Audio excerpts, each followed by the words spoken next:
Multifunctional mobile application nga gidevelop sa usa ka Davauenya, dakong tabang alang sa mga trabahanteng nawad og panginabuhian tungod sa pandemya. Atong sayron kung unsa kini, pinaagi nining report. Gamit lang ang smartphone ug internet connection, mamahimo na kang maka-order og pagkaon, makapalit og cellphone load, makabayad og bills ug uban pa. Apan kining multifunctional mobile application nga gidevelop sa usa ka Davauenya, mahimo nimo kinitanan ug bisan ang pagpabook og freelance services sa mga karpentero, barbero, driver, janitor, housekeeper, makeup artist, musician ug uban pa. Daghan jud matabangan, especially katong mga may edad na or wala na kamanog eskwela. Gawas niini ang mga freelancer, mamahimo sab nga mo apply og trabaho pinaagi sa mobile app.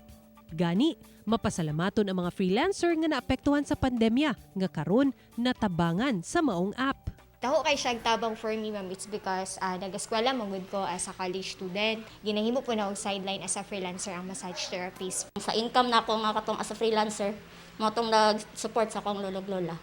Gilaunch ang maong mobile application ni atong tuig 2020 ug karon duna na kini kapin 10,000 ka users.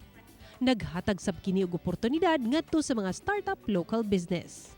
We are trying our best na mo-compete gyud ta and ma-inspire pod ang ubang taga Mindanao nga na mapakita ang atong abilidad. Kauban si Jojo Solarte sa kamera, ako si Sarah Hilomen Velasco para sa One Mindanao.